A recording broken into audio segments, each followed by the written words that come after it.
జగన్మాత సీతను అనుమానించి అవమానించి ఆ తర్వాత అగ్ని పరీక్ష పెట్టిన శ్రీరామచంద్రుడు ఆ తర్వాత ఏం చేశాడు? సీత పునీత అని తెలిసిన తర్వాతైనా ఆయన మనసు కరిగిందా? చేసిన తప్పుకి చెంపలేసుకున్నాడా? సీతమ్మని క్షమించమని కోరాడా? ఈ ప్రశ్నకి సమాధానం కావాలంటే మనం చిత్తూరు జిల్లా పుత్తూరు వెళ్లాల్సిందే. ధర్మం కోసం భార్యను చెరవిడిపించడం పౌరుషధర్మం, రాణిని అవమానించిన వారిని వధించడం రాజధర్మం. కానీ పగవాని చెరలో 10 మాసములున్న పడతి నాకు పత్ని కాదు, అయోధ్యకు పట్టమహిషి కాదు. స్వామి,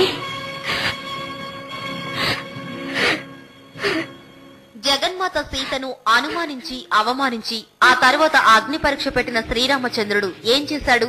మంటల్లోంచి బయటకు వచ్చి అగ్ని పునీతైన సీతని ఏలుకున్నాడు.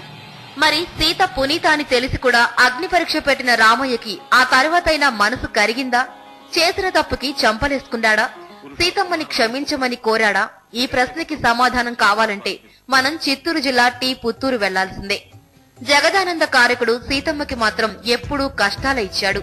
రాముడు కరుణా సముద్రుడు కావచ్చు, కానీ లోకమాత సీతమ్మ విషయంలో మాత్రం కఠినుడు, పాషాణ హృదయుడు, దయా దాక్షిణ్యాలు లేకుండా అగ్ని పరీక్ష పెట్టాడు, అడవులకి పంపాడు.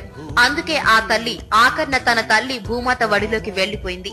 అప్పుడు కుమిలి కుమిలి ఏడవడం తప్ప రామయ్య ఏమీ చేయలేకపోయాడు. నేరం చేసిందెవరు, దూరం అవుతోందెవరు, ఘోరం ఆపేదెవరు, ఎవరు రారే మునులు ఋషులు, ఏమైరి వేదాంతులు, సాగే ఈ మౌనం సరేనా? పుత్తూరులోని ఈ రామాలయం చూడండి. ఇది 152 నాటి శ్రీరామ మందిరం. ఇక్కడి రామయ్య మరీ అంత కఠిన హృదయుడు కాదు. చేసిన పొరపాటుకు పశ్చాత్తాపం చెందుతాడు.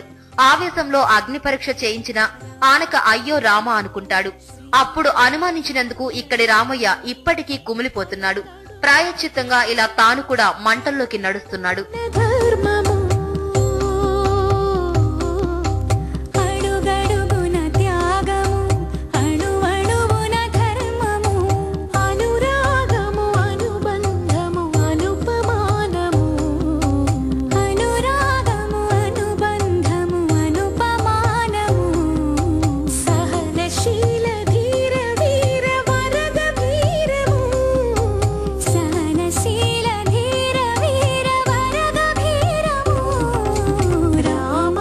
స్వామి కుడి ఎడమైతే పొరపాటు లేదు.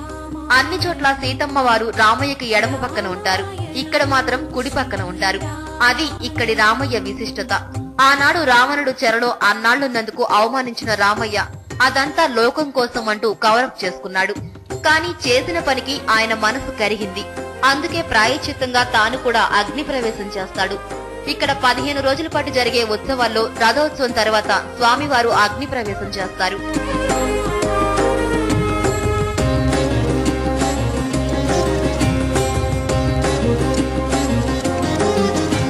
ఊంజల్ సేవ జరుగుతుంది. ఆ ఊంజల్ సేవ జరిగిన తర్వాత ఉత్సవమూర్తులు గ్రామంలో మొత్తం కర్పూర హారతి సేవ జరుగుతుంది. ఇది మరెక్కడా కూడా మీరు ఏ గ్రామంలో కూడా చూసిండరు. ఒక్క మన ఈ పుత్తూరు గ్రామానికి మాత్రమే ప్రత్యేకమైనటువంటిది కర్పూర సేవ. రథమైన తరువాత అదే దేవుణ్ణి కర్పూర హారతి దేవుడిగా తీసుకొని వస్తారు. ఆ రోజు వాళ్ళు ఎన్ని కోరికలు ఉన్నా కర్పూరం అంటించి కోరుకున్నారంటే వాళ్ళకి ఆ కోరికలు తప్పనిసరిగా నెరవేరుతాయి.